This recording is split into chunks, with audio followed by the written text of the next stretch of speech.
La dernière fois, nous avons parlé de perspective. Et je t'ai montré comment gribouiller des volumes en décalant une face et en reliant tous ses sommets à son point de départ avec toute une série de lignes fuyantes parallèles entre elles. En d'autres termes, je t'ai parlé de perspective isométrique, ou de cavalière pour les intimes. Et si tu n'as pas encore vu cette vidéo, je t'invite à mettre pause tout de suite et de vite la regarder au risque d'être complètement perdu pour ce qui va suivre. Et oui, parce qu'aujourd'hui, fini la simplicité des lignes parallèles, fini le simple décalage d'une face pour en obtenir une autre. Non, aujourd'hui, on va déformer, redimensionner et relier tout ça en un ou plusieurs points.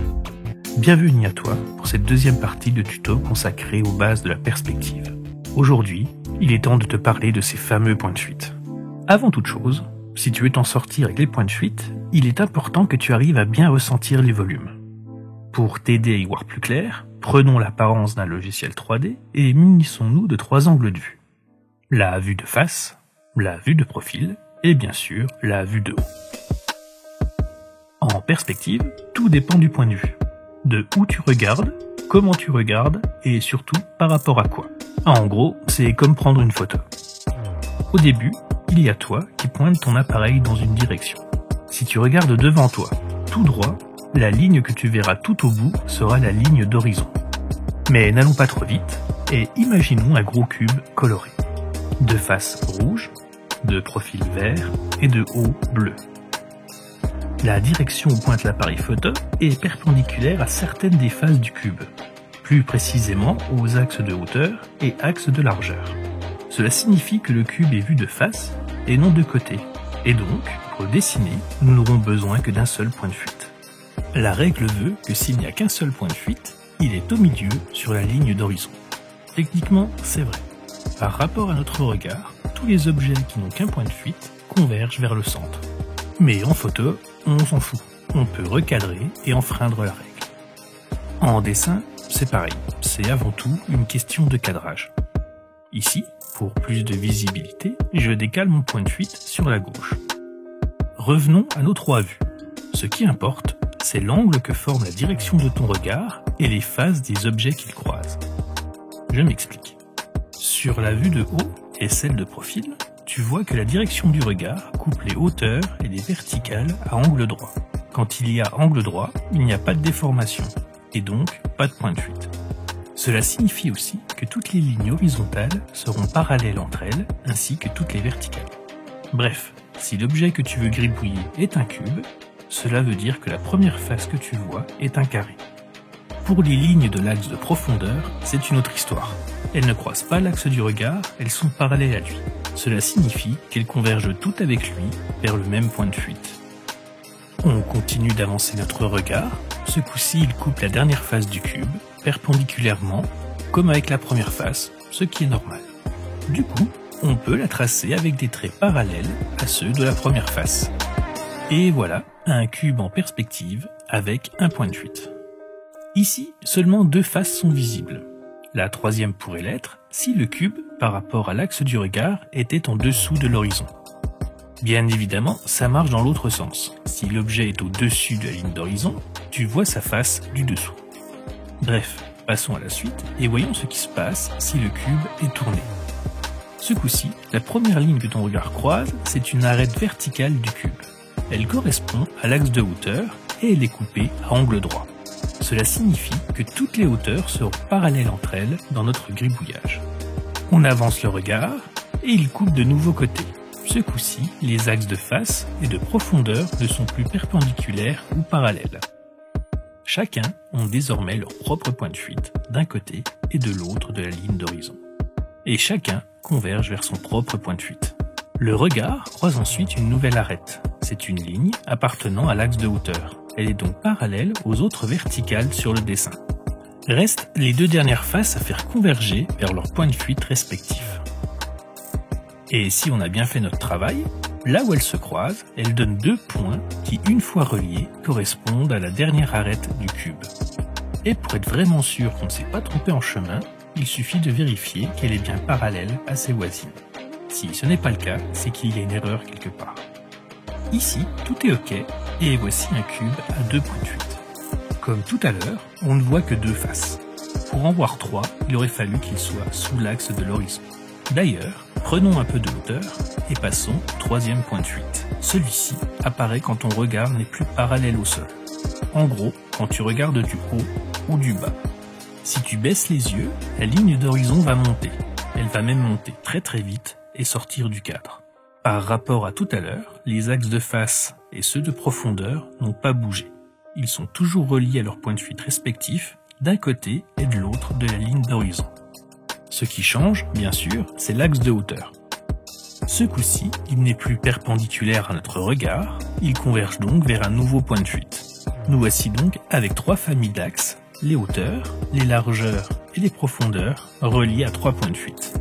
Pour la construction de chaque face de notre cube, il faut donc jouer avec les 2 axes qui la composent et les faire se croiser. La vue de haut, par exemple, est constituée des axes largeur et profondeur. 2 largeurs qui convergent vers le point de droite et 2 profondeurs vers le point de gauche. On relie les 4 points et voici une des faces du cube. Pour les autres, partons des 4 points et tirons les hauteurs vers leur point de fuite. Ne reste plus qu'à les couper avec les axes profondeur et largeur, de relier tout ça et voilà un cube à 3 points de fuite. Pour être sûr que je ne t'ai pas déjà perdu, résumons tout ça. Le choix et la position de tes points de fuite dépendent intégralement de l'angle de vue que tu choisis.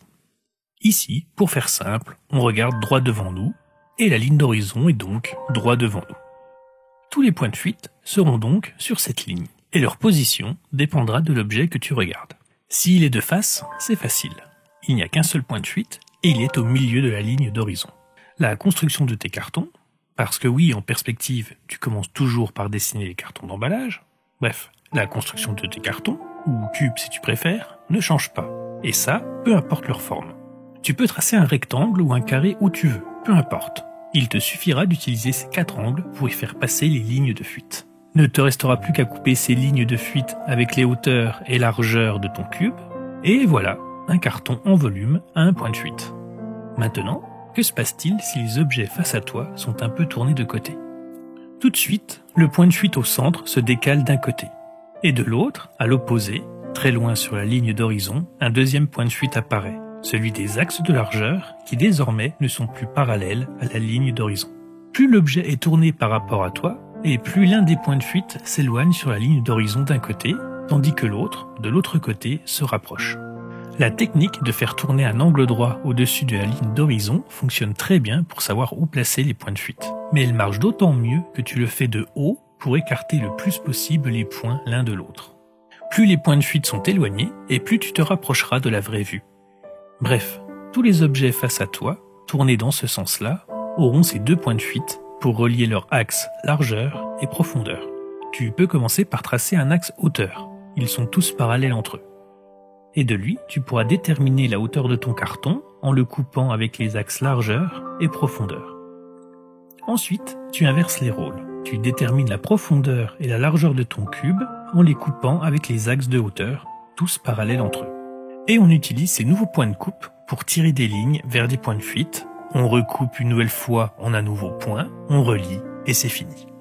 Bon, tracer des cartons, ça va bien un moment. Mais il serait peut-être temps de commencer à gribouiller ce qu'il y a dedans.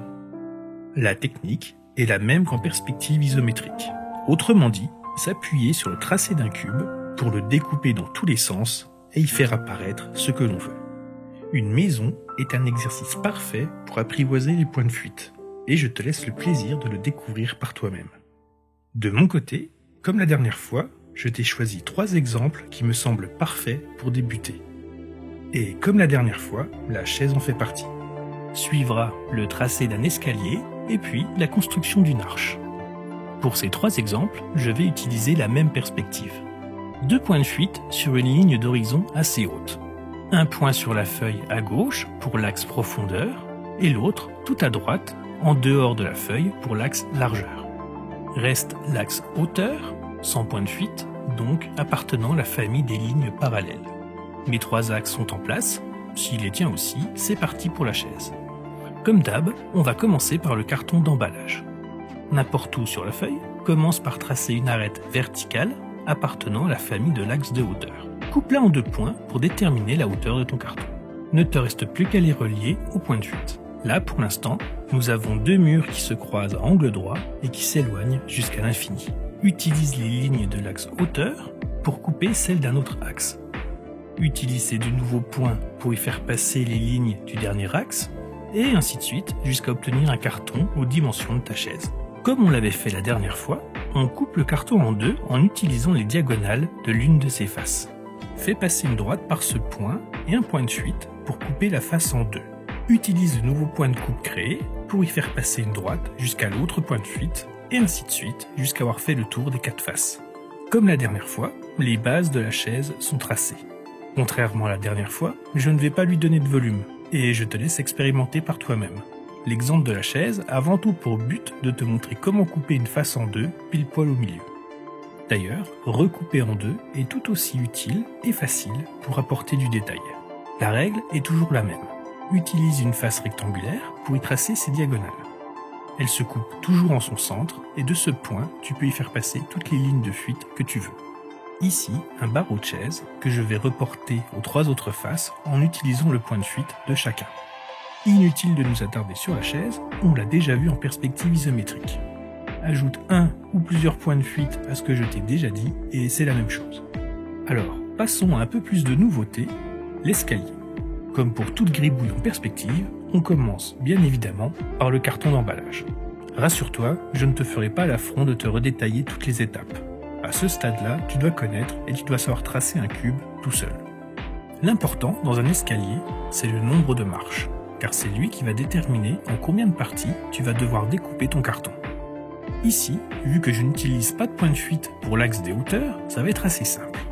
Pas de point de fuite égale pas de déformation. Cela veut dire que je peux découper à la règle en mesurant, ou à l'œil, une ligne en hauteur en autant de parts égales que je veux de marches.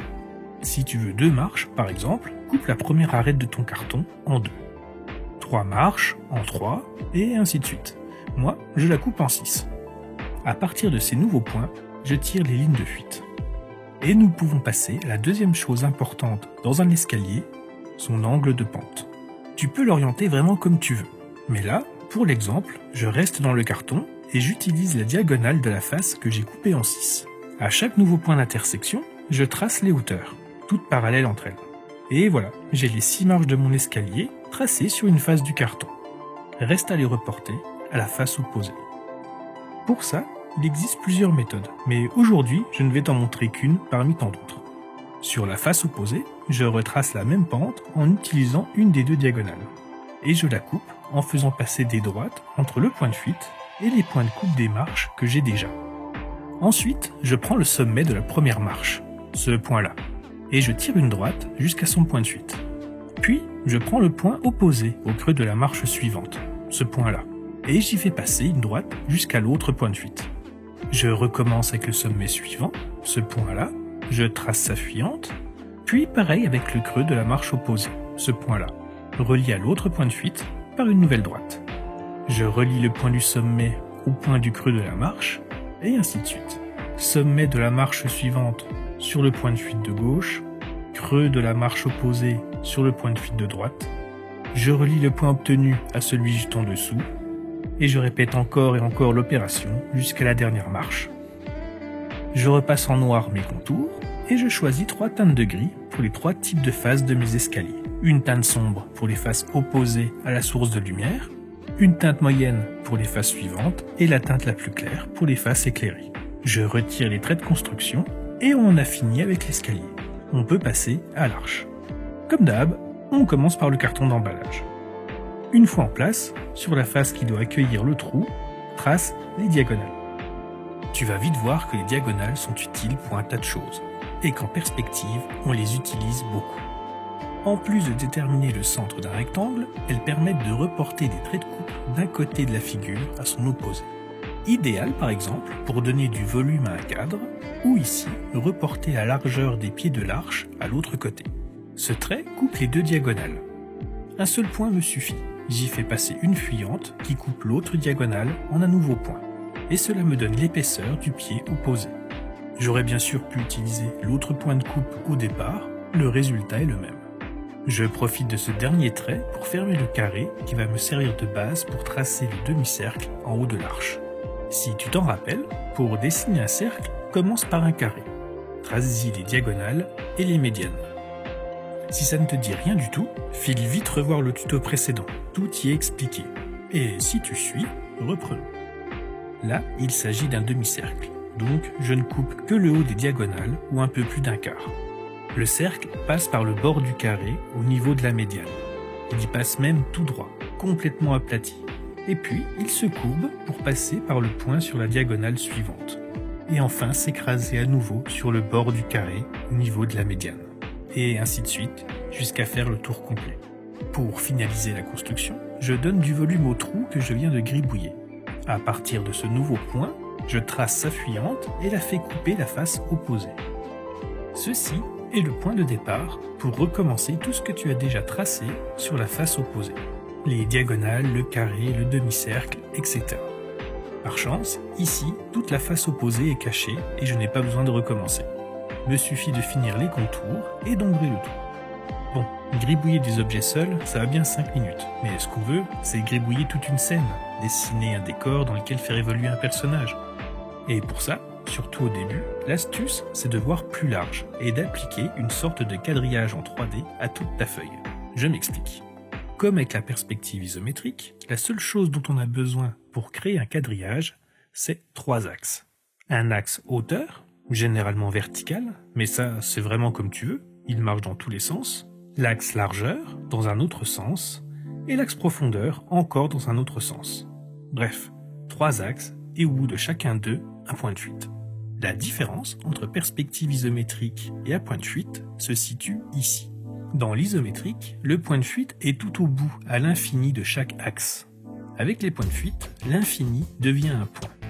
Bref, tu as 3 axes orientés comme tu veux. Tu peux donc te faire un quadrillage. Si tu ne mets aucun point de fuite à tes 3 axes, ce sera une perspective isométrique et toutes les lignes seront parallèles entre elles. Mais tu peux choisir aussi d'appliquer un point de fuite à l'un de tes 3 axes. Les 2 autres ne changent pas, la grille reste la même pour eux. Seules les droites concernées par le point de fuite changent et convergent vers lui. Tu noteras que tu peux poser ton point de fuite n'importe où sur cet axe, le plus simple étant bien sûr quelque part sur la feuille. Mais vu qu'on est là pour apprendre, mettons le point de fuite beaucoup plus loin. Là aussi, plusieurs solutions pour t'en sortir, mais nous aurons au cours des prochains tutos bien d'occasions de toutes les voir. Pour l'heure, on va se contenter d'une seule, ma préférée. La technique de l'à peu près. Tu vas voir, c'est très simple. Disons que le point de fuite est trop loin pour que je puisse l'atteindre avec une règle. Le seul trait dont je suis sûr qu'il passe par le point de fuite, c'est l'axe lui-même. En gros, je fais comme ça. Plus ou moins au pifomètre, je trace une droite en direction du point de fuite. C'est vraiment du pif, et il y a vraiment peu de chances qu'il passe par le point de fuite. Mais c'est pas trop grave, c'est surtout la suite qui importe. Toujours au pifomètre, mais avec le confort d'avoir 2 repères, je coupe encore en 2. Et puis, je recoupe en 2, et ainsi de suite, jusqu'à avoir une grille de lignes fuyantes. L'ensemble ne sera pas parfait, ni juste au millimètre près, mais fera très bien le job.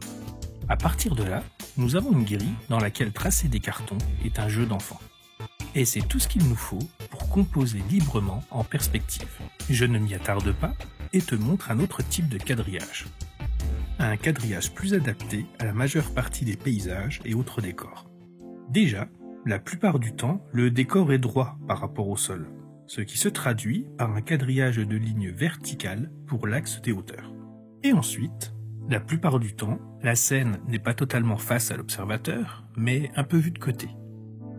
Cela se traduit par 2 points de fuite sur la ligne d'horizon d'un côté et de l'autre. La plupart du temps, un des points de fuite est sur la feuille et l'autre en dehors.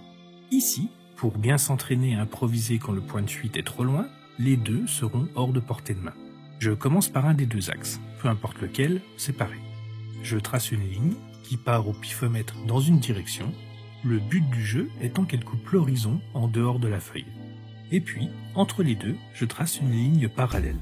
Enfin, quand je dis parallèle, je veux dire qu'il reste entre les 2, sans se rapprocher plus de l'une que de l'autre. Et une fois que tu as suffisamment coupé et recoupé en 2 entre tes lignes, refais la même opération en direction de l'autre point de fuite. Trace une ligne au pif et coupe en 2 par rapport à la ligne d'horizon. Puis recoupe en 2 et ainsi de suite en fonction de la finesse du quadrillage que tu recherches. Moi, je vais me contenter d'un quadrillage très grossier pour l'exemple. Tu vas voir qu'il n'y a pas besoin de beaucoup de lignes pour improviser des volumes. Et quand la ligne à tracer n'est pas sur le quadrillage, je fais de l'à peu près en traçant une droite plus ou moins parallèle à la ligne du quadrillage la plus proche. Tu vas voir, c'est plutôt simple, et tu risques d'être surpris des possibilités avec un quadrillage aussi grossier. Mais ça, je te laisse le découvrir tout seul. Pour nous, il est temps de construire ensemble notre premier décor. Quelque chose de très simple, ne t'inquiète pas, on ne rentrera pas dans le détail. On va simplement dessiner une pièce. Pour t'aider à visualiser, sur l'ardoise, je l'ai dessinée vue de haut, et pour l'instant, elle est vide. Je commence par choisir le sens d'observation de la scène, ou si tu préfères, la direction vers laquelle pointe l'appareil photo. Pour faire simple, je choisis d'être face à la pièce. Du coup, les hauteurs et les largeurs ne sont pas déformées. On peut donc dessiner le mur face à nous, au fond de la pièce, par un simple rectangle au milieu de la feuille. Pour tracer la ligne d'horizon, il n'y a pas vraiment de règle, et tu peux la tracer où tu veux. Plus elle sera basse, et plus la vue sera proche du sol, et inversement si elle s'en éloigne. Généralement, le point de vue est à hauteur de regard. Si tu gribouilles un personnage à l'échelle par rapport à la hauteur du mur, la ligne d'horizon passera par ses yeux. Chose rigolote, tu peux redessiner le même personnage un peu partout et à toutes les échelles. La ligne d'horizon passera toujours par ses yeux. C'est un très bon moyen de ressentir les volumes, je trouve. Mais là n'est pas le sujet. Ici, on parle de point de fuite. On n'en a qu'un, et il est au milieu de la ligne d'horizon. Voilà, on a tout ce qu'il nous faut pour tirer les autres murs. Vu de haut, tu vois que l'axe profondeur est parallèle à la direction du regard. Du coup, toutes les lignes de profondeur convergent vers le point de fuite. Des quatre coins du mur, en partant du point de fuite, je tire les quatre faces de la pièce. Le mur de droite, celui de gauche, créant ainsi le plafond et le sol. D'ailleurs, en parlant de sol, on va tout de suite l'habiller d'un petit plancher pour mieux ressentir le volume. Sans mesurer, juste à l'œil, pour exercer le regard, je coupe le plancher en deux par une droite qui passe par le point de fuite. Je recoupe en deux, exactement pareil d'un côté et de l'autre, et ainsi de suite jusqu'à avoir un plancher suffisamment fin. Reste à couper les lattes avec l'axe largeur, donc que des lignes parallèles à l'horizon, et le tour est joué. Un simple rectangle sur le mur d'en face pour créer une petite fenêtre, et comme pour le plancher, une petite tapisserie à rayures nous donnera un peu plus de volume. Sur le mur de face, c'est assez simple, je coupe en deux, puis je recoupe, et ainsi de suite. Pour le mur de droite ou celui de gauche, ce n'est plus aussi simple. Le problème avec les déformations en perspective, c'est que le milieu n'est plus au milieu. Regarde, si je trace une ligne d'un côté et de l'autre du mur et que je coupe pile poil au milieu, eh bien ça ne marche pas. Mais alors pas du tout. Le vrai milieu, c'est les diagonales du mur qui nous le donnent, et il est ici. D'ailleurs, utiliser les diagonales est une méthode assez efficace pour griller une surface. Mais elle devient vite fastidieuse. Après avoir coupé en deux, il faut tracer les diagonales des deux nouveaux rectangles pour les couper en deux à leur tour, et ainsi de suite. C'est exponentiel. Et en plus, ça ne marche qu'avec un nombre de rayures pair. Avec cette technique, tu serais bien embêté si je te demandais de me couper le mur en 5. C'est pourquoi j'en profite pour te montrer une petite technique, un peu moins précise, mais drôlement efficace. Je l'appelle la technique du lampadaire. C'est celle que j'utilise quand je dois dessiner une série d'objets alignés et séparés d'une même distance, comme des lampadaires dans une rue. En perspective, je dessine le premier lampadaire, je prends sa hauteur et je tire ses fuyantes. Là, c'est l'étape un peu hasardeuse, car je trace le deuxième poteau au pif, à ce qui me semble être à peu près la bonne distance. Il existe bien évidemment des méthodes, mais ce sera pas pour aujourd'hui. Bref, je place le deuxième lampadaire un peu au pif, et c'est pas grave, car la technique décalera toute seule les autres lampadaires à la même distance. Le croisement des deux lampadaires avec les deux lignes de fuite a créé un rectangle. Je trace une des deux diagonales dans ce rectangle, peu importe laquelle, tant qu'elle coupe les lignes de fuite en deux points bien précis. Une fois fait, du pied du deuxième lampadaire, je trace une ligne parfaitement symétrique à la diagonale déjà tracée. Elle coupe la deuxième ligne fuyante en un point qui correspond au sommet du lampadaire suivant. Je réitère l'opération jusqu'à avoir mes 5 traits et je peux dessiner mes lampadaires à la bonne hauteur et au bon endroit. Pour la tapisserie à rayures, je vais utiliser la même technique. Une première rayure, un peu au pifomètre, une diagonale que je reporte de l'autre côté de la rayure pour en tracer une nouvelle, et ainsi de suite jusqu'à remplir le mur. Reste à les reporter au mur de gauche pour en faire le tour. Ici, inutile de refaire tout ce qu'on a déjà fait. Des traits parallèles à l'horizon, le long du plafond, de rayure en rayure suffit. Et voilà, je termine avec une jolie plinthe et on est prêt pour meubler cette pièce bien vide. Commençons par un tapis rond. Comme tu le sais, pour dessiner un cercle, il faut commencer par un carré. Alors traçons un carré sur le plancher. Je commence par les lignes fuivantes pour déterminer la largeur du tapis au milieu de la pièce. Et je les coupe avec 2 horizontales pour ranger le tapis dans le fond de la pièce. Comme à chaque fois, j'utilise la technique du drapeau anglais pour tracer un cercle avec ce carré. Les diagonales, que je ne te présente plus, puis les médianes, une parallèle à l'axe de largeur et l'autre qui converge au point de fuite. Coupe chaque diagonale à un peu plus d'un quart par rapport au centre et écrase le cercle contre les 4 côtés du carré au niveau des médianes. Relie le tout avec de jolies courbes et voilà un tapis tout neuf.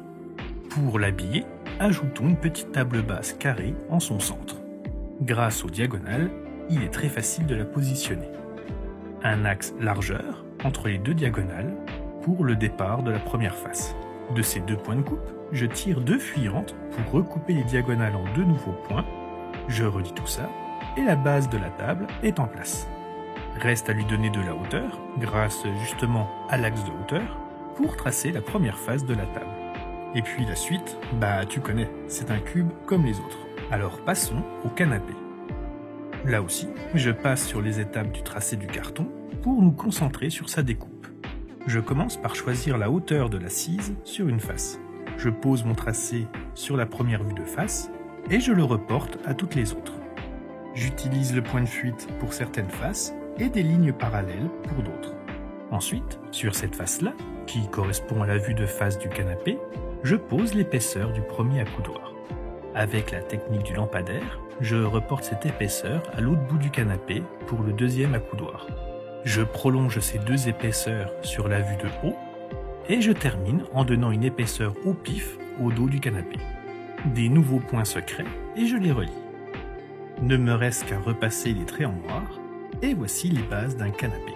Inutile de faire plus compliqué, ce n'est pas le but. À toi de designer ton canapé comme bon te semble. Pour l'heure, passons au gros meuble télé en face du canapé. Un volume, haut et fin, collé contre le mur de droite que j'étends jusqu'au mur du fond. Grâce aux diagonales, je découpe un trou au milieu d'une de ses faces. Je le reporte à la face opposée et voilà un meuble télé très simplifié. Bien sûr, on pourrait ajouter plein d'objets et de détails à ce meuble, comme par exemple une télé. Mais ce n'est pas le but de l'exercice. Pour l'instant, on remplit une pièce avec de gros volumes. Le détail, c'est après que ça se passe. Alors pour finir, un dernier meuble, un petit pouf carré devant le tapis, à côté du meuble télé. Inutile de te détailler les étapes, tu les connais. L'idée était simplement de construire un petit décor. Si tu veux le peaufiner un peu, ajouter des détails par-ci et par-là, ou bien même un peu de couleur, fais-toi plaisir. Et quand tu auras fini, dessine une ampoule au milieu du plafond. Je pense que tu es prêt pour qu'on parle de lumière et d'ombre en perspective. Contrairement aux rayons du soleil qui éclairent nos paysages, les rayons d'une ampoule ne sont pas parallèles entre eux, mais partent dans tous les sens. Pour gérer ce facteur et porter des ombres dans le bon sens, tu auras besoin de 2 points de fuite supplémentaires. Le premier, il est assez simple, c'est l'ampoule elle-même. Le deuxième, quant à lui, est un peu plus compliqué. C'est la position de l'ampoule au niveau du sol. Pour le déterminer, plusieurs techniques, et en voici une. Pars du point sur le plafond où est accrochée l'ampoule. Tire une horizontale jusqu'au mur de gauche ou de droite. Prolonge tes traits dans le sens du mur jusqu'à faire tout le tour. Ensuite, tire une verticale depuis l'ampoule jusqu'au sol, et là où ça se coupe, c'est ton deuxième point de fuite. Il fonctionne comme celui de l'ampoule et peut partir dans tous les sens. Bon, maintenant qu'on a nos 2 points, mise en pratique sur le petit pouf carré. Comme on l'avait vu, avec les ombres du soleil, les rayons passent par les 3 sommets opposés à la source de lumière. Pour y aller étape par étape, commençons par le premier sommet. La même opération sera demandée pour les 2 autres. Le sommet du haut est lié au point de fuite de l'ampoule et le sommet du bas est lié au point de fuite du sol. Une ligne pour le sol, une ligne pour la lumière, et les deux se croisent en un point. La même opération pour les deux autres sommets, et voilà 3 points à relier à la base du petit pouf carré. Tu viens de voir en gros comment fonctionne la lumière et les ombres en perspective. Tu utilises des paires de sommets pour y faire passer la ligne de lumière et celle du sol. Pour le canapé par exemple, les sommets intéressants pour projeter l'ombre sont ces deux-là, et par conséquent ces deux jumeaux opposés. Un axe depuis le point de fuite du sol jusqu'au pied du canapé, et un autre axe depuis l'ampoule jusqu'au coin supérieur du canapé. Et même chose avec les deux autres points. Ils se croisent en dehors de la feuille, mais c'est pas grave. Tu noteras que le canapé est contre le mur, et du coup, son ombre se projette sur celui-ci le long de l'axe de lumière.